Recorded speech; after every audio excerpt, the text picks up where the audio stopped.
Anyway, well, here we go. Let's go Latin to America. Latin America. Okay. And there's been so much in the news, just hot little things happening a lot lately. And a lot of misinformation as well. And a lot of misinformation about them. So maybe we could just kind of check off some of the big very ones. big things that have been happening in Okay. Latin America in the past, year maybe? Sure, yeah. Like that. One of the big ones just in the last few weeks was the expulsion of the U.S. ambassador from Bolivia. He was kicked out of Bolivia. And the U.S. ambassador in Venezuela was also kicked out of Venezuela. Yes. And that, of course, was blamed on these governments that they're anti-American, that they're anti-blah, blah, blah. But the bottom line is... The bottom line is that, for example, Hugo Chavez has always differentiated between the American government and the American people. He has a lot of respect for the American working class, for people like Abraham Lincoln and Martin Luther King Jr. and stuff like that. It's the government and their policies.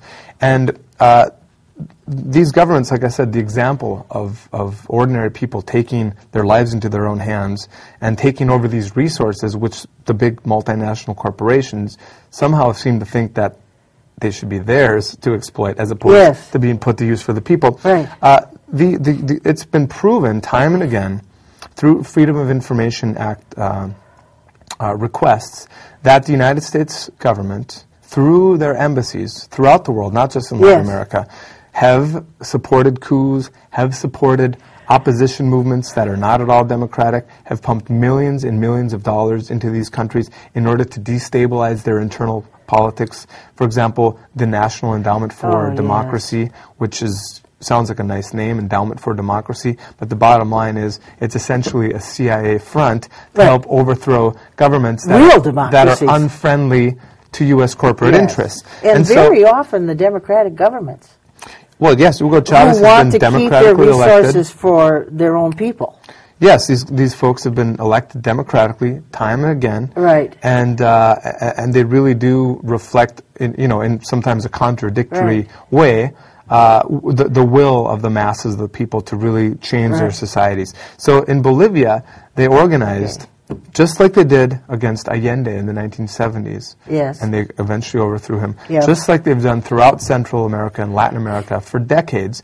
They were organizing, about a month ago, big mobilizations. I mean, they were literally like right-wing paramilitary gangs with swastikas on their jeeps going around beating up workers, murdering peasants. They literally want to try and secede part of Bolivia. They want to take part of the country and form a new country, and that just happens to be the part of the country that has the natural gas and other resources. Of course. And to leave all the poor people just with nothing.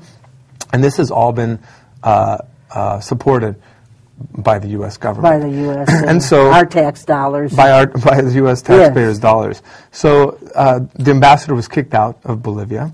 And then Venezuela, in solidarity, also kicked out the U.S. ambassador there because at the same time they discovered a coup plot against the democratically elected government of Hugo Chavez.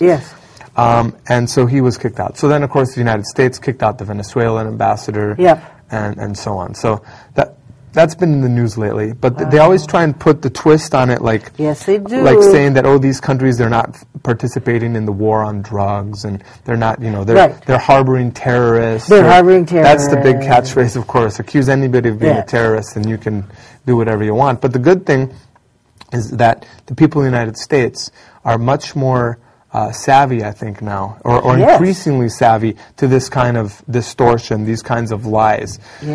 Big oil-rich country like Venezuela, the United States, says that the guy's a dictator and that there's terrorists there, et cetera, et cetera. That sounds real familiar. Like Iraq. But one thing I wanted to mention that I think is also really important that a lot of people probably don't know yet, although it's been just barely reported in the mainstream media, is that the U.S. Fourth Fleet, which is a full aircraft carrier fleet with bombing jets and all this kind of stuff, destroyers and battleships and all that stuff. This fleet was disbanded in 1950. And it has now been relaunched in Latin America to patrol the Caribbean and Latin America. Now, why why all of a sudden, after over 50 years, almost 60 years, they relaunch this full carrier fleet to patrol Latin America. Right. I mean, it's to protect U.S. interests in the region. Because ever since the Monroe Doctrine, and as you know. exactly where did they go? Yeah. Right down there in Brazil. And right off the coast of Venezuela. Oh, right off the coast of Venezuela, too? Yeah, yeah. But I know they did it near Santos, where all the oil was discovered in Brazil. Just a little friendly reminder of who the boss is in the region, is what they were With trying to say. the airplanes that could have bombs in them flying off that ship, circling over Exactly. Brazil and in Venezuela, too. Yep. Just saying, remember.